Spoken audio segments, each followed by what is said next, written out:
ದೇವರಾಜ ಅರಸು ಅವರು ಮುಖ್ಯಮಂತ್ರಿ ಸ್ಥಾನದಿಂದ ಕೆಳಗಿಳಿದಾಗ ಕರ್ನಾಟಕ ಕ್ರಾಂತಿ ರಂಗ ಅಂತ ಹೇಳಿ ಒಂದು ಪಕ್ಷವನ್ನು ಕಟ್ತಾರೆ. ಹಾಗೆಯೇ ಮುಖ್ಯಮಂತ್ರಿ ಹುದ್ದೆಯಿಂದ ಬಂಗಾರಪ್ಪನವರು ಪದಚ್ಯುತಿಗೊಂಡಾಗ ಅವರು ಕೂಡ ಕರ್ನಾಟಕ ಕಾಂಗ್ರೆಸ್ ಪಕ್ಷವನ್ನು ಕಟ್ತಾರೆ. ಸೊ ಅವರಿಬ್ಬರು ಕೂಡ ಅಹಿಂದ ನಾಯಕರು. ಆ ಕಾಲದಲ್ಲೇ ಹೈಕಮಾಂಡ್ಗೆ ಸೆಡ್ಡನ್ನು ಹೊಡಿತಾರೆ. ಈಗ ಅಹಿಂದ ನಾಯಕರಾಗಿರ್ತಕ್ಕಂಥ ಸಿದ್ದರಾಮಯ್ಯ ಕೂಡ ಮುಖ್ಯಮಂತ್ರಿ ಸ್ಥಾನದಿಂದ ಹಿಡಿದಿದ್ದಾರೆ. ಅಂದರೆ 50-50 ಆಧಾರದ ಮೇಲೆ, ಒಪ್ಪಂದದ ಮೇಲೆ ಇದ್ದಂಥ ಮಾತುಕತೆಯ ಮೇಲೆ ಸಿದ್ದರಾಮಯ್ಯ ಅವರು ಆ ಮಾತಿನ ಮೇಲೆ ಇದ್ದಂಥ ಗೌರವ, ಹಾಗಾಗಿ ಅವರು ಮುಖ್ಯಮಂತ್ರಿ ಸ್ಥಾನವನ್ನು ಬಿಟ್ಟುಕೊಟ್ಟಿದ್ದಾರೆ. ಹಾಗಾದರೆ ಈಗ ಇವರು ಕೂಡ ಅಹಿಂದ ನಾಯಕರು, ದೇವರಾಜ ಅರಸು ಕೂಡ ಅಹಿಂದ ನಾಯಕರು, ಬಂಗಾರಪ್ಪ ಕೂಡ ಅಹಿಂದ ನಾಯಕರಾಗಿದ್ದಂಥವ್ರು. ಸೊ ಅವರಿಬ್ಬರು ಕೂಡ ಅಹಿಂದ ನಾಯಕರಾಗಿಯೂ ಕಾಂಗ್ರೆಸ್ ಹೈಕಮಾಂಡ್ನ ಮೇಲೆ ಸೆಡ್ಡನ್ನು ಹೊಡೆದಂಥವರು, ತಮ್ಮದೇ ಆದಂಥ ಪಕ್ಷವನ್ನು ಕಟ್ಟಿ ಒಂದಷ್ಟು ಛಾಪನ್ನು ಮೂಡಿಸಿದರು. ಎಲ್ಲವೂ ಸರಿ. ಈಗ ಸಿದ್ದರಾಮಯ್ಯನವರ ಮುಂದಿನ ರಾಜಕೀಯದ ನಡೆ ಏನು? ಇದು ಈಗ ಇರ್ತಕ್ಕಂಥ ಪ್ರಶ್ನೆ. ಬಹಳಷ್ಟು ಮಂದಿಗೆ ಒಂದು ಕುತೂಹಲ ಕೆರಳಿಸ್ತಾ ಇರೋದಂದರೆ, ಸಿದ್ದರಾಮಯ್ಯ ಈಗ ಸೈಲೆಂಟ್ ಆಗಿದ್ದಾರಾ? ಸಿದ್ದರಾಮಯ್ಯ ಯಾಕೆ ಕಲಾಪದಲ್ಲಿ ಹಿಂದೆ ಕೂತರು? ಅವರೆಲ್ಲೂ ಕೂಡ ಮಾತಾಡ್ತಿಲ್ಲ ಯಾಕೆ?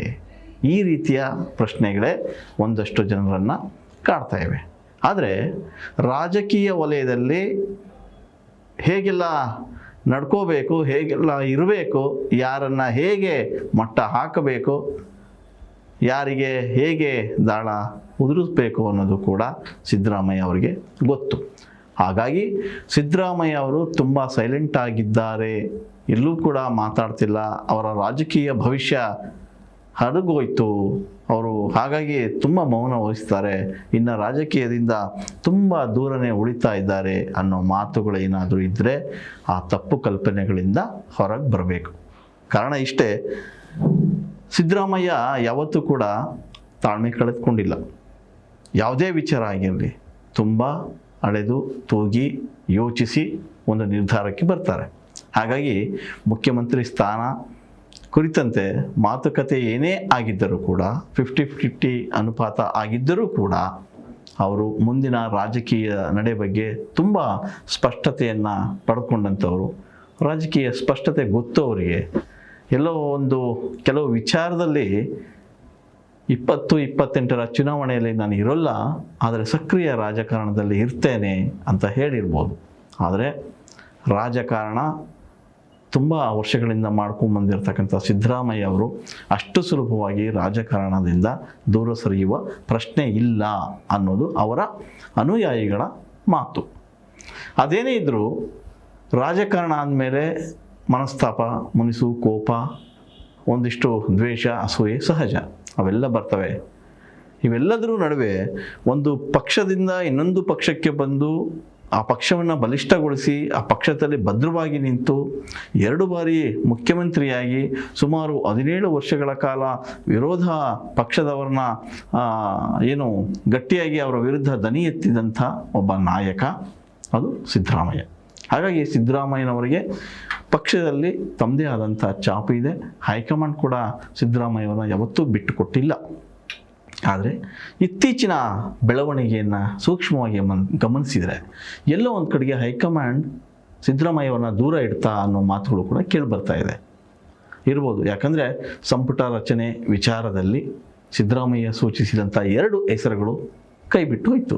ಅಲ್ಲೆಲ್ಲೋ ಒಂದು ಕಡೆಗೆ ಸಿದ್ದರಾಮಯ್ಯ ಅವ್ರಿಗೂ ಬೇಸರ ಆಯಿತು. ಆದರೆ ಹೈಕಮಾಂಡ್ ಈ ವಿಚಾರದಲ್ಲಿ ಸಿದ್ದರಾಮಯ್ಯ ಅವರ ಮಾತನ್ನು ಲೆಕ್ಕಕ್ಕೆ ತಗೊಳ್ಳಿಲ್ವಾ ಅನ್ನೋ ಮಾತು ಕೂಡ ಕೇಳಿಬರ್ತಾ ಇದೆ. ಇನ್ನು ಬಹಳಷ್ಟು ಜನ ಸಿದ್ದರಾಮಯ್ಯವರ ಮುಂದಿನ ರಾಜಕೀಯದ ಹಾದಿ ಹೇಗಿರುತ್ತೆ ಏನು ಅನ್ನೋ ಲೆಕ್ಕಾಚಾರಗಳನ್ನು ಕೂಡ ಹಾಕ್ತಾ ಇದ್ದಾರೆ. ಆದರೆ ಯಾರು ಎಷ್ಟೇ ಮಾತಾಡಲಿ, ಯಾರು ಏನೇ ಮಾತಾಡಲಿ, ರಾಜಕೀಯದ ನಡೆ ಬಗ್ಗೆ ಮಾತಾಡಬೇಕಾದಂಥವರು ಸಿದ್ದರಾಮಯ್ಯ ಅವರು.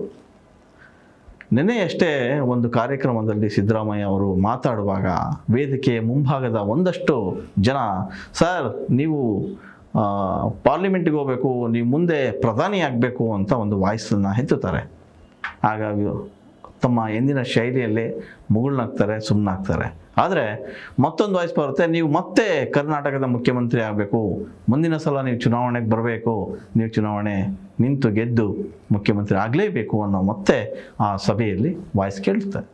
ಆದರೆ ಸಿದ್ದರಾಮಯ್ಯ ಅದಕ್ಕೆ ರಿಯಾಕ್ಟ್ ಮಾಡ್ತಾರೆ, ನೋಡೋಣ ಅಂತಾರೆ. ಸೊ ನೋಡೋಣ ಅಂದರೆ ಮುಂದೆ ಇನ್ನೂ ಇದ್ದೇ ಕ್ಲೈಮ್ಯಾಕ್ಸ್ ಬಾಕಿ ಇದೆ ಅಂತ ಅರ್ಥ. ಸೊ ಸಿದ್ದರಾಮಯ್ಯ ಅವರು ಇತ್ತೀಚೆಗೇನೋ ಹುದ್ದೆಯಿಂದ ಕೆಳಗಿಳಿದ್ರು, ಆದರೆ ಅವರು ಮುಂದಿನ ನಡೆ ಬಗ್ಗೆ ಅಥವಾ ಅವರು ಯಾವೆಲ್ಲ ಯೋಜನೆಗಳನ್ನು ಹಾಕಿಕೊಂಡಿದ್ದಾರೆ ಅನ್ನೋ ಬಗ್ಗೆ ಯಾರಿಗೂ ಗೊತ್ತಿಲ್ಲ. ಸಿದ್ದರಾಮಯ್ಯವರ ಪುತ್ರ ಯತೀಂದ್ರ ಅವರು ರಾಜಕಾರಣಕ್ಕೆ ಬಂದರು, ಅದು ಓಕೆ. ರಾಜಕಾರಣಕ್ಕೆ ಬಂದ ನಂತರ ಅವರಿಗೆ ಸಂಪುಟದಲ್ಲಿ ಒಳ್ಳೆಯ ಸ್ಥಾನವನ್ನು ಕೂಡ ಕೊಡಿಸಿದರು.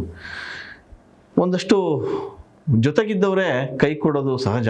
ಅದು ಯಾವುದೇ ಕ್ಷೇತ್ರ ಇರಲಿ, ಉತ್ತುಂಗಕ್ಕೆ ಬೆಳೆದಾಗ, ಕೆಲಸ ಇಲ್ಲದಾಗ, ಆ ಹುದ್ದೆಯಿಂದ ನಿರ್ಗಮಿಸುವಂಥ ಪರಿಸ್ಥಿತಿ ಬಂದಾಗ ತಮ್ಮವರೇ ಜೊತೆಗಿದ್ದವರೇ ಕೈಯನ್ನು ಕೊಡ್ತಾರೆ.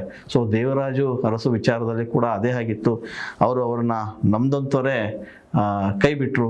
ಸೊ ಬಂಗಾರಪ್ಪ ವಿಚಾರದಲ್ಲೂ ಕೂಡ ಹಾಗೆ ಆಗಿತ್ತು. ಆದರೆ ಸಿದ್ದರಾಮಯ್ಯ ವಿಚಾರದಲ್ಲೂ ಕೂಡ ಹಾಗೆ ಆಗಿದ್ದು.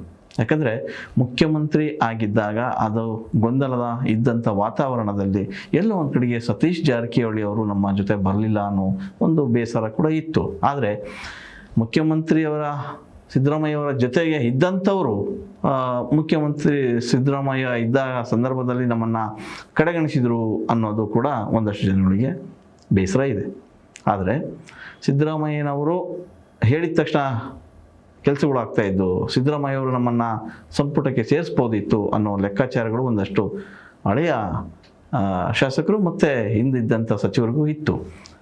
ಮಹದೇವಪ್ಪ ಅವರು ಕೂಡ ನಮ್ಮನ್ನು ಪಟ್ಟಿಗೆ ಸೇರಿಸಲಿ ಗಟ್ಟಿ ನಿಲುವು ತೆಗೆದುಕೊಳ್ಳಿಲ್ಲ ಸಿದ್ದರಾಮಯ್ಯ ಅಂತೇಳಿ ಬೇಸರ ಮಾಡ್ಕೊಂಡಿದ್ದಾರೆ ಇರಬಹುದು. ಇದೇ ಸತೀಶ್ ಜಾರಕಿಹೊಳಿ ನಮ್ಮನ್ನು ಉಪಮುಖ್ಯಮಂತ್ರಿ ಹುದ್ದೆಗೆ ಹೆಸರನ್ನು ಸೂಚಿಸ್ಬೋದಾಗಿತ್ತು, ಸೂಚಿಸಲಿಲ್ಲ ಅನ್ನೋದು ಕೂಡ ಎಲ್ಲ ಒಂದು ಕಡೆಗೆ ಸಿದ್ದರಾಮಯ್ಯವರ ಬಗ್ಗೆ ಬೇಸರ, ಅಸಮಾಧಾನ ಅವ್ರಿಗೆ ಇದ್ದಿದ್ದೆ. ಹಾಗೆ ನೋಡಿದ್ರೆ ಕಳೆದ ಸುಮಾರು 20 ವರ್ಷಗಳ ಕಾಲ ಕರ್ನಾಟಕದ ರಾಜಕಾರಣವನ್ನು, ಅಂದರೆ ಇಡೀ ರಾಜ್ಯವನ್ನು ತುಂಬ ಸೂಕ್ಷ್ಮವಾಗಿ ಬಲ್ಲವರು ಸಿದ್ದರಾಮಯ್ಯರು. ಹೆಚ್ಚು ಕಮ್ಮಿ 17 ವರ್ಷಗಳ ಕಾಲ ಅವರು ಕಾಂಗ್ರೆಸ್ ಶಾಸಕಾಂಗದಲ್ಲಿ ಕುಳಿತು ಎಲ್ಲವನ್ನು ಕೂಡ ಹತ್ತಿರದಿಂದ ನೋಡಿದ್ದಾರೆ. ಸೊ ಹಾಗಾಗಿ ಅಂತಹ ನಾಯಕ ಕಾಂಗ್ರೆಸ್ನಲ್ಲಿ ಸದ್ಯಕ್ಕೆ ಮತ್ತೊಬ್ಬರಿಲ್ಲ. ಅಂದರೆ ಆ ಹಿರಿತನ, ಆ ಗೌರವ, ಆ ಕಾಳಜಿ ಮತ್ತು ಆ ಅನುಭವ ಇದೆಯಲ್ಲ, ಅದು ತುಂಬ ಬಹಳ ಮುಖ್ಯ.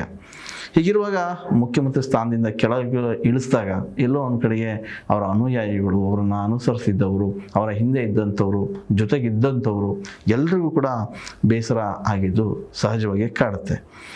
ಎಲ್ಲೋ ಒಂದು ಕಡೆಗೆ ಹೈಕಮಾಂಡ್ ಈ ವಿಚಾರದಲ್ಲಿ ಸಿದ್ದರಾಮಯ್ಯನ ಯಾಕೆ ಕೈ ಬಿಡ್ತು, ಸಿದ್ದರಾಮಯ್ಯನ ಪರ ಯಾಕೆ ನಿಲ್ಲಿಲ್ಲ ಅನ್ನೋದಾದರೆ, ಮೊದಲೇ ಸಿದ್ದರಾಮಯ್ಯನವರು ಒಪ್ಪಿಕೊಂಡಿದ್ದು ಯಾವಾಗ ಕಾಂಗ್ರೆಸ್ ಪಕ್ಷ ಬಹುಮತ ಬಂತು, ಆಗ ಸಿದ್ದರಾಮಯ್ಯ ಒಪ್ಪದೇ ಹೋಗಿದ್ದಿದ್ರೆ ಬಹುಶಃ ಈ ಸ್ಥಿತಿ ಬರ್ತಾ ಇರಲಿಲ್ಲ. ಅಂದರೆ ಮುಖ್ಯಮಂತ್ರಿ ಸ್ಥಾನವನ್ನು ಬಿಟ್ಕೊಡುವಂಥ ಪರಿಸ್ಥಿತಿ ಬರ್ತಾ ಇರಲಿಲ್ಲ. ಇನ್ನು ಹೈಕಮಾಂಡ್ ಸೂಕ್ಷ್ಮವಾಗಿ ಗಮನಿಸ್ತಾ ಹೋದರೆ ಸಿದ್ದರಾಮಯ್ಯನವರ ಮಾತಿಗೆ ಬೆಲೆ ಕೊಡಲಿಲ್ವಾ? ಅಂದರೆ ಮುಖ್ಯಮಂತ್ರಿ ಸ್ಥಾನದಿಂದ ಇಳಿದ ತಕ್ಷಣ ಸಿದ್ದರಾಮಯ್ಯವ್ರನ್ನ ಸಂಪೂರ್ಣವಾಗಿ ಕಡೆಗಣಿಸ್ತಾ ಅನ್ನೋದು ಸಾಕಷ್ಟು ಸಾಕ್ಷಿಗಳು ಸಿಗ್ತವೆ. ಯಾಕಂದರೆ ಅವ್ರು ಹೇಳಿದಂಥ ಹೆಸರುಗಳು ಸಂಪುಟದಲ್ಲಿ ಸೇರಲಿಲ್ಲ, ಹೇಳಿದಂಥವರಿಗೆ ಹುದ್ದೆ ಕೊಡೋಕ್ಕಾಗಲಿಲ್ಲ, ಖಾತೆಗಳನ್ನು ಕೊಡೋಕ್ಕಾಗಿಲ್ಲ. ಆದ್ರೂ ಕೂಡ ಒಂದಷ್ಟು ವಿಚಾರಗಳು ನೋಡ್ಬೋದು ನೀವು. ಸ್ಪೀಕರು, ಡೆಪ್ಯೂಟಿ ಸ್ಪೀಕರು ಮತ್ತು ವಿಧಾನ ಪರಿಷತ್ತು ಸಭಾಪತಿ, ಉಪಸಭಾಪತಿ ಆಯ್ಕೆಗಳು ಏನಿದಾವಲ್ಲ, ಸೊ ಅದನ್ನು ಸೂಕ್ಷ್ಮವಾಗಿ ಗಣಿಸಿದರೆ ಎಲ್ಲೋ ಒಂದು ಕಡೆಗೆ ಹೈಕಮಾಂಡ್ ಕೂಡ ಸಿದ್ದರಾಮಯ್ಯವರ ಮಾತಿನಿಂದ ದೂರ ಉಳಿತು ಅನ್ನೋ ಪ್ರಶ್ನೆ ಕೂಡ ಕಾಡುತ್ತೆ. ಇನ್ನು ಒಂದಷ್ಟು ಒಡನಾಡಿಗಳು ಕೂಡ ಅವರಿಂದ ದೂರ ಸರಿತಾ ಇದ್ದಾರೆ ಅನ್ನೋ ಮಾತುಗಳು ಕೂಡ ಕೇಳಿಬಂತು. ಯಾಕಂದರೆ ಆಗಲೇ ಹೇಳ್ದಂಗೆ ಮಹದೇವಪ್ಪ ಅವರಿಗೆ ಒಂದು ಬೇಸರ ಇತ್ತು, ಗಟ್ಟಿಯಾಗಿ ನಿಲ್ಲಿಲ್ಲ ಅನ್ನೋದು, ಅವರು ಕೂಡ ಮೌನವಾಗಿದ್ದಾರೆ. ಸತೀಶ್ ಜಾರಕಿಹೊಳಿ ಇರ್ಬೋದು, BR ಪಾಟೀಲ್ ಇರ್ಬೋದು, ಕೆ ವೆಂಕಟೇಶ್ ಇರ್ಬೋದು, ಸಾಕಷ್ಟು ಜನ ಇದ್ದಾರೆ. ಆದರೆ ಎಲ್ರಿಗೂ ಈಗ ಸಿದ್ದರಾಮಯ್ಯನವರು ಮತ್ತೆ ಪುಟಿದು ಹೇಳ್ತಾರೆ ಅನ್ನೋ ಮಾತುಗಳು ಕೇಳಿ ಬರ್ತಾ ಇದೆ. ಸಿದ್ದರಾಮಯ್ಯ ಅವರು ಮಾತಾಡೋದಕ್ಕೆ ಕಾರಣ, ಮೊನ್ನೆ ಒಳ ಮೀಸಲಾತಿ ಬಗ್ಗೆ ಒಂದಷ್ಟು ಮಾತುಗಳನ್ನು ಆಡ್ತಾರೆ ಒಂದು ಸಭೆಯಲ್ಲಿ. ಆಗ ಮತ್ತೆ ಸಿದ್ದರಾಮಯ್ಯ ಅವರು ಮತ್ತೆ ರಾಜಕಾರಣಕ್ಕೆ ಎಂಟ್ರಿ ಕೊಡ್ತಾರೆ. ನಾನು ಸುಮ್ಮನೆ ಇಲ್ಲ, ನಾನು ಮತ್ತೆ ರಾಜಕಾರಣದಲ್ಲಿ ಇರ್ತೀನಿ. ಸಕ್ರಿಯವಾಗಿ ಇಲ್ಲದೇ ಇದ್ದರೂ ಕೂಡ ಸೈಲೆಂಟಾಗಿ ಅವರೊಂದು ಕೆಲಸ ಮಾಡೋಕ್ಕೆ ಶುರು ಮಾಡಿದ್ದಾರೆ. ಹಾಗೆ ನೋಡಿದ್ರೆ 83ನಲ್ಲಿ ಅಹಿಂದ ಚಳವಳಿ ಜೋರಾಗಿತ್ತು. ಅದಾದ ಬಳಿಕ ಆ ಅಹಿಂದ ನಾಯಕತ್ವ ಗಟ್ಟಿಯಾಗಿರಲಿಲ್ಲ. ಸಿದ್ದರಾಮಯ್ಯ ಬಂದಾಗ ಅದಕ್ಕೆ ಒಂದು ರೆಕ್ಕೆ ಪುಕ್ಕಗಳು ಬಂದು ಜೆ ಡಿ ಎಸ್ನಲ್ಲಿದ್ದಾಗ ಅಹಿಂದ ಚಳವಳಿ ಶುರು ಮಾಡಿದ್ರು ಮತ್ತೆ ಸಿದ್ದರಾಮಯ್ಯ. ಆ ಕಾರಣಕ್ಕಾಗಿ ಅವರು ಅಲ್ಲಿ ಮುಖ್ಯಮಂತ್ರಿ ಸ್ಥಾನವನ್ನು ಕಳೆದುಕೊಳ್ಳುವಂಥ ಪರಿಸ್ಥಿತಿ ಕೂಡ ಬಂತು. ಆದರೆ ಕಾಂಗ್ರೆಸ್ ಪಕ್ಷದಲ್ಲಿ ಬಂದಾಗ ಆ ಅಹಿಂದ ಚಳವಳಿಯ ಅಹಿಂದ ನಾಯಕರಾಗಿ ಅವ್ರನ್ನ ಗುರುತಿಸಿದ್ರು.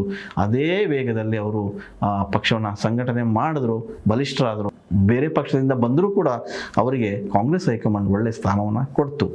ಯಾವ ಮಟ್ಟಕ್ಕೆ ಅಂದರೆ ಎಸ್ ಎಂ ಕೃಷ್ಣ ಅವರು ರಾಜ್ಯಪಾಲರಾಗಿ ಬಂದ ನಂತರವೂ ಕೂಡ ಕಾಂಗ್ರೆಸ್ನಲ್ಲಿ ಗಟ್ಟಿಯಾಗಿ ನೆಲೆಯೂರಿದ್ದು ಇದೇ ಸಿದ್ದರಾಮಯ್ಯ ಅವರು. ಖರ್ಗೆ ಅವರು ಇಲ್ಲೇ ಇದ್ದಾಗಲೂ ಕೂಡ ಸಿದ್ದರಾಮಯ್ಯ ಹೆಸರು ಚಾಲ್ತಿಯಲ್ಲಿತ್ತು. ಖರ್ಗೆ ಅವರು ಯಾವಾಗ ಲೋಕಸಭೆಗೆ ಹೋಗ್ತಾರೋ ಆವಾಗ ಸಿದ್ದರಾಮಯ್ಯ ಅವರು ಸಂಪೂರ್ಣ ಕಾಂಗ್ರೆಸ್ ನಾಯಕತ್ವದೊಂದಿಗೆ ವಿಜೃಂಭಿಸ ನಿಲ್ಲೋದಕ್ಕೆ ಶುರು ಮಾಡಿದ್ರು. ಅದಾದ ಬಳಿಕ ಎಲ್ಲೋ ಒಂದು ಕಡೆಗೆ ಸಿದ್ದರಾಮಯ್ಯ ಅವರು ಕೆಳಗಿಳಿದ ನಂತರ ಮುಂದೆ ರಾಜಕಾರಣ ಮಾಡಲ್ಲ ಅಂತ ಹೇಳಿದರು. ನಿಜ, ಯಾಕಂದರೆ ವಯಸ್ಸು ಸ್ಪಂದಿಸ್ತಾ ಇಲ್ಲ, ಆರೋಗ್ಯ ಸರಿಯಾಗಿರಬೇಕು, ಇವೆಲ್ಲದರಿಂದ ಹೊರತಾಗಿ ನಾನು ದೂರ ಉಳಿತೀನಿ, ಸೊ ಸಕ್ರಿಯ ರಾಜಕಾರಣದಲ್ಲಿ ಇರ್ತೀನಿ ಅಷ್ಟೇ, ಅದರ ಚುನಾವಣೆಯಿಂದ ನಾನು ದೂರ ಉಳಿತೀನಿ ಅಂತ ಹೇಳಿಕೆಗಳನ್ನು ಕೊಟ್ಟಿದ್ದರು. ಆದರೆ ಈಗ ಮತ್ತೆ ಅಹಿಂದ ಚಳವಳಿ ಚಾಲನೆ ಕೊಡಬೇಕು, ಅಹಿಂದ ಉತ್ಸವ ಮಾಡಬೇಕು. ಸೊ ಎಲ್ಲ ಒಂದು ಕಡೆಗೆ ಅಹಿಂದ ಮತ್ತೆ ಗಟ್ಟಿ ಆಗ್ತಾ ಇದೆ, ಅಹಿಂದದ ಪರ ಮತ್ತೆ ದನಿಯಾಗಿ ನಿಲ್ಲಬೇಕು ಅನ್ನೋ ಮಾತುಗಳು ಕೇಳಿ ಬರ್ತಾ ಇದೆ. ಸೊ ಸೆಪ್ಟೆಂಬರ್ 6ಕ್ಕೆ ಒಂದು ದೊಡ್ಡ ಸಮಾವೇಶ ಕೂಡ ಈಗ ಆಗೋ ಇದೆ. ಸೊ ಸೆಪ್ಟೆಂಬರ್ 6ಕ್ಕೆ ನಡೆಯುವಂಥ ಅಹಿಂದ ಮಹೋತ್ಸವ, ಆ ಚಳವಳಿಯಲ್ಲಿ ಮತ್ತು ಸಿದ್ದರಾಮಯ್ಯ ಅವರು ಪಾಲ್ಗೊಳ್ತಾರೆ. ಸೊ ಅಲ್ಲಿಂದ ಮತ್ತೊಂದು ಹೊಸ ಇನ್ನಿಂಗ್ಸ್ನ ಶುರು ಮಾಡ್ತಾರೆ ಅನ್ನೋ ಲೆಕ್ಕಾಚಾರಗಳು ಕೂಡ ಈಗ ಕೇಳಿ ಬರ್ತಾ ಇದೆ. ಸೊ ಅದೇನೇ ಇದ್ದರೂ ಸಿದ್ದರಾಮಯ್ಯನವರು ಆರಂಭದಿಂದ ಕೂಡ ರಾಜಕಾರಣವನ್ನು ಸೂಕ್ಷ್ಮ ಗಮನಿಸ್ತಾ ಬಂದರೆ ಎಲ್ಲ ವಿಚಾರದಲ್ಲೂ ತುಂಬ ಯೋಚನೆ ಮಾಡ್ತಾರೆ. ಯಾವುದಕ್ಕೂ ದುಡುಕೋದಿಲ್ಲ, ಯಾವ ಕಾರಣಕ್ಕೂ ಯಾರ ಮೇಲೆ ರೇಗಾಡುವುದಿಲ್ಲ. ಸೊ ಸೂಕ್ಷ್ಮವಾಗಿ ಎಲ್ಲವನ್ನು ಗಮನಿಸ್ಕೊಂಡು ಬರ್ತಾ ಇರ್ತಕ್ಕಂಥ ಸಿದ್ದರಾಮಯ್ಯನವರು ಈಗ ಅಹಿಂದ ಚಳವಳಿಗೆ ಮತ್ತೆ ಹೊಸ ರೂಪವನ್ನು, ಹೊಸ ಸ್ಪರ್ಶವನ್ನು, ಹೊಸ ಶಕ್ತಿಯನ್ನು ತುಂಬೋದಕ್ಕೆ ರೆಡಿಯಾಗಿದ್ದಾರೆ ಅಂತ ಕೂಡ ಹೇಳಲಾಗ್ತಾ ಇದೆ. ಸೊ ಅದೇನೇ ಇದ್ದರೂ ಕೂಡ ಸಿದ್ದರಾಮಯ್ಯನವರು ಮುಂದಿನ ದಿನಗಳಲ್ಲಿ ಈ ಅಹಿಂದ ನಾಯಕರಾಗಿ ಮುಂದುವರಿತಾರೆ. ಅಹಿಂದದ ಮೂಲಕ ಮತ್ತೆ ಪಕ್ಷವನ್ನು ಸಂಘಟನೆ ಮಾಡೋಕ್ಕೆ ಹೋಗ್ತಾರೆ. ಇದೊಂದು ಕಾಂಗ್ರೆಸ್ಸಿಗೆ ಎಚ್ಚರಿಕೆ ಗಂಟೆ ಅಂತ ಅನ್ಬೇಕು, ಅಥವಾ ಹೈಕಮಾಂಡ್ ಸಿದ್ದರಾಮಯ್ಯನವರು ಯಾವ ಕಾರಣಕ್ಕೂ ಕಡೆ ಕಾಣಿಸ್ಬಾರ್ದು ಅನ್ಬೇಕು, ಗೊತ್ತಿಲ್ಲ. ಸೊ ಈಗ ಅಹಿಂದ ಚಳವಳಿಗೆ ಮತ್ತಷ್ಟು ಬಲ ತುಂಬೋದಕ್ಕೆ ಒಂದಷ್ಟು ನಾಯಕರು ರೆಡಿ ಆಗ್ತಾ ಇದ್ದಾರೆ. ಸೊ ಅದು ಸಿದ್ದರಾಮಯ್ಯ ಅವರ ಮೂಲಕ, ಅವರ ನೇತೃತ್ವದಲ್ಲೇ ಈ ಅಹಿಂದ ಚಳವಳಿ ಮತ್ತೆ ದೊಡ್ಡ ಮಟ್ಟದಲ್ಲಿ ಆಗಬೇಕು ಅನ್ನೋದು. ಸೊ ಎಲ್ಲೋ ಒಂದು ಕಡೆಗೆ ಹಿಂದುಳಿದವರ ಜೊತೆಗೆ ಅವರ ಪರವಾಗಿ, ಅವರ ದನಿಯಾಗಿ ಇರ್ತಕ್ಕಂಥ ಸಿದ್ದರಾಮಯ್ಯನವರು ಆರಂಭದಿಂದಲೂ ಕೂಡ ಒಂದಷ್ಟು ಸಭೆ ಸಮಾರಂಭ ನಡೆಸುವ ಮೂಲಕ ಅಹಿಂದಕ್ಕೆ ಗಟ್ಟಿ ಧ್ವನಿಯಾಗಿ ನಿಂತಂಥವರು. ಹಾಗಾಗಿ ಮುಂದಿನ ದಿನಗಳಲ್ಲೂ ಕೂಡ ಅದನ್ನು ಮತ್ತಷ್ಟು ಗಟ್ಟಿಗೊಳಿಸುವಂಥ ಪ್ರಯತ್ನ ಮಾಡೋದಕ್ಕೆ ಈಗ ಒಂದು ವೇದಿಕೆ ಸಜ್ಜಾಗ್ತಾ ಇದೆ. ಸೊ ಮುಂದಿನ ಚುನಾವಣೆಯಲ್ಲಿ ಹೀಗೆ ಸಿದ್ದರಾಮಯ್ಯನವರ ಒಂದಷ್ಟು ನಡೆಯನ್ನು, ಸಿದ್ದರಾಮಯ್ಯವರನ್ನು, ಅವರ ವ್ಯಕ್ತಿತ್ವವನ್ನು, ವ್ಯಕ್ತಿಯನ್ನು ಕಡೆಗಣಿಸಿದರೆ ಮುಂದಿನ ದಿನಗಳಲ್ಲಿ ಬಹುಶಃ ಕಾಂಗ್ರೆಸ್ ಏನೆಲ್ಲ ಪೆಟ್ಟು ತಿನ್ನುತ್ತೋ ಗೊತ್ತಿಲ್ಲ. ಸೊ ಇದು ಹೊರಗಿಂದ ಬರ್ತಾ ಇರ್ತಕ್ಕಂಥ ಮಾತುಗಳು. ಅವರ ಜೊತೆಯಲ್ಲಿದ್ದವರು, ಅವರ ಹಿಂದೆ ಇದ್ದವರು, ಅವರ ಹತ್ತಿರದಿಂದ ನೋಡಿದಂಥವರು ಈ ಮಾತನ್ನು ಹೇಳ್ತಾ ಇದ್ದಾರೆ. ಯಾವುದೇ ಕಾರಣಕ್ಕೂ ಕಾಂಗ್ರೆಸ್ ಸಂಪೂರ್ಣವಾಗಿ ಸಿದ್ದರಾಮಯ್ಯ ಅವರನ್ನು ಕಡೆಗಣಿಸಿದ್ದೇ ಆದಲ್ಲಿ ಮುಂದಿನ ದಿನಗಳಲ್ಲಿ ತುಂಬ ಪೆಟ್ಟು ತಿನ್ನಬೇಕಾಗುತ್ತೆ. ಸೊ ಎಚ್ಚರಿಕೆಯ ನಡೆಯಿಂದ ಅವ್ರನ್ನ ಜೊತೆಗೆ ಕರ್ಕೊಂಡು ಹೋದರೆ ಸೊ ಅಹಿಂದದ ಮೂಲಕ ಮತ್ತೆ ಮುಂದೆ ಕಾಂಗ್ರೆಸ್ ನಾಡಿನ ದನಿ ಆಗಲಿಕ್ಕೆ ಎಲ್ಲದೂ ಸಾಧ್ಯತೆ ಇದೆ. ಈಗ ಈ ಕ್ಷಣದಲ್ಲಿ ಸಿದ್ದರಾಮಯ್ಯ ಅವರಿಗೆ ರಾಜಕಾರಣ ಚುನಾವಣೆ ಬೇಡ ಅಂತ ಅನಿಸಿರ್ಬೋದು. ಆದರೆ ಎಲ್ಲೋ ಒಂದು ಕಡೆಗೆ ಅವರ ಅಭಿಮಾನಿಗಳು, ಅವರ ಜೊತೆಗಿದ್ದಂಥವರು, ಅಹಿಂದ ಮುಖಂಡರುಗಳು ಒತ್ತಾಯ ಮಾಡಿದರೆ ಖಂಡಿತವಾಗಿ ಮತ್ತೆ ರಾಜ್ಯದ ಚುಕ್ಕಾಣಿ ಹಿಡಿಯೋದಕ್ಕೆ ಎಲ್ಲ ಪ್ರಯತ್ನವನ್ನು ಮಾಡ್ತಾರೆ. ನಾನು ಆಗಲೇ ಹೇಳಿದೆ, ಸಿದ್ದರಾಮಯ್ಯನವರು ಬಹಳ ಸೂಕ್ಷ್ಮೆಯ ನಡೆಯನ್ನು ಇಟ್ಟಂಥವ್ರು. ಸೊ ಅಳೆದು ತೂಗಿ ನಡೆಯುವಂಥವ್ರು, ಬೇಗ ರಿಯಾಕ್ಟ್ ಮಾಡೋದಿಲ್ಲ ಯಾವುದನ್ನು. ಸೊ ಎಲ್ಲವನ್ನು ಕೂಡ ನೋಡಿ ವಿಚಾರ ಮಾಡಿ ಆಮೇಲೆ ಅವರು ರಿಯಾಕ್ಟ್ ಮಾಡ್ತಾರೆ. ಸೊ ಈ ವಿಚಾರದಲ್ಲೂ ಅಷ್ಟೇ, ಹೈಕಮಾಂಡ್ ಇಮಿಡಿಯೇಟ್ಲಿ ನೀವು ಕೆಳಗೆ ಇಳಿಬೇಕು ಅಂದಾಗ ಕೂಡ ಯೋಚಿಸದೆ ಬಂದಂಥವ್ರು. ಆದರೆ ಬಹಳಷ್ಟು ಸಲ ಆ ಬಗ್ಗೆ ಯೋಚನೆ ಮಾಡಿ, ಚಿಂತನೆ ಮಾಡಿ, ಮುಂದಾಲೋಚನೆಯಿಂದನೇ ಕೂಡ ಸೊ ಪದತ್ಯಾಗ ಮಾಡಿದಂಥವ್ರು. ಈಗ ಮತ್ತೆ ಅಹಿಂದ ಚಳವಳಿಗೆ ಸಜ್ಜಾಗ್ತಾ ಇದ್ದಾರೆ. ಮುಂದಿನ ದಿನಗಳಲ್ಲಿ ಅಹಿಂದ ಚಳವಳಿಯ ಮೂಲಕ ಮತ್ತಷ್ಟು ನಾಡಿನಾದ್ಯಂತ ಅವರು ಈ ಜಾಥವನ್ನು ಮಾಡ್ತಾರೆ. ಗಟ್ಟಿಗೊಳಿಸುವ ಮೂಲಕ ಕಾಂಗ್ರೆಸ್ ಪಕ್ಷಕ್ಕೆ ಮತ್ತೆ ಊರುಗೋಲಾಗಿ ನಿಲ್ಲುವಂತಹ ಎಲ್ಲ ಪ್ರಯತ್ನಗಳು ಈಗ ನಡೀತಾ ಇದೆ. ಸೊ ಸದ್ಯಕ್ಕೆ ಇಲ್ಲಿ ಗಟ್ಟಿ ದನಿ ಆಗಬೇಕಾಗಿರೋದು ಅಹಿಂದ ನಾಯಕ ಸಿದ್ದರಾಮಯ್ಯ ಅನ್ನೋದು. ಹಾಗಾಗಿ ಈ ಸಿದ್ದರಾಮಯ್ಯನವರ ಕಡೆಗಣಿಸಿದರೆ ಮುಂದಿನ ದಿನಗಳಲ್ಲಿ ಕಾಂಗ್ರೆಸ್ಸಿಗೆ ಒಂದಷ್ಟು ಪೆಟ್ಟು ಬೀಳೋದಂತೂ ಸಹಜ. ಸೊ ಈ ಮಾತನ್ನು ಆರಂಭದಿಂದನೂ ಕೂಡ ಒಂದಷ್ಟು ಅಭಿಮಾನಿಗಳು, ಒಂದಷ್ಟು ಕಾರ್ಯಕರ್ತರು, ಪಕ್ಷದ ಮುಖಂಡರು ಕೂಡ ಹೇಳ್ತಾ ಇದ್ದಾರೆ. ಸೊ ಹೈಕಮಾಂಡ್ ಕೂಡ ಈ ವಿಚಾರದಲ್ಲಿ ಸೂಕ್ಷ್ಮ ನಡೆಯನ್ನು ಇಡುತ್ತೆ ಅಂತ ಕೂಡ ಹೇಳ್ತಾ, ಇವತ್ತಿನ ಪ್ರಸ್ತುತ ದಿನಗಳಲ್ಲಿ ಸಿದ್ದರಾಮಯ್ಯನವರು ಮತ್ತೆ ಆ್ಯಕ್ಟಿವ್ ಆಗಿದ್ದಾರೆ. ನಾನು ಸುಮ್ಮನೆ ಆಗಿಲ್ಲ. ಸೊ ಮುಂದಿನ ದಿನಗಳಲ್ಲಿ ಸಿದ್ದರಾಮಯ್ಯ ಏನು ಅನ್ನೋದನ್ನು ತೋರಿಸೋದಕ್ಕೆ ಹೊರಟಿದ್ದಾರೆ. ಸೊ ಅದಕ್ಕೆ ಈಗಾಗಲೇ ಅವರು ಅಲ್ಲಲ್ಲಿ ಮಾತಾಡ್ತಿರುವಂತಹ ಭಾಷಣದ ಮಾತುಗಳೇ ಸಾಕ್ಷಿಯಾಗಿವೆ. ಸೊ ಆ ನಿಟ್ಟಿನಲ್ಲಿ ನೋಡೋದಾದರೆ ಸಿದ್ದರಾಮಯ್ಯ ಯಾವತ್ತೂ ಸೈಲೆಂಟ್ ಆಗಿಲ್ಲ, ಸೈಲೆಂಟ್ ಆಗಲ್ಲ. ಸೊ ಇಷ್ಟು ದಿನ ಆಗಿದ್ದು ಒಂದು, ಮುಂದಿನ ದಿನಗಳಲ್ಲಿ ಆಗ್ತಾ ಇರೋದು ಇನ್ನೊಂದು. ಸೊ ಇನ್ನೇನು ಕೆಲವೇ ದಿನಗಳಲ್ಲಿ ಈ ಅಹಿಂದ ಚಳವಳಿ ನಡೆಯುತ್ತಿದೆ, ಅಲ್ಲಿ ಒಂದಷ್ಟು ಮಾತುಗಳು ಹೊರ ಬರ್ತವೆ. ಆ ನಂತರ ರಾಜಕೀಯಕ್ಕೆ ಒಂದು ಹೊಸ ರೂಪ ಸಿಕ್ಕೇ ಸಿಗುತ್ತೆ. ಹೆಚ್ಚಿನ ವಿಡಿಯೋಗಳಿಗೆ ಪ್ರತಿಧ್ವನಿ ಯೂಟ್ಯೂಬ್ ಚಾನೆಲ್ ಸಬ್ಸ್ಕ್ರೈಬ್ ಮಾಡಿ, ಬೆಲ್ ಐಕಾನ್ ಕ್ಲಿಕ್ ಮಾಡಿ.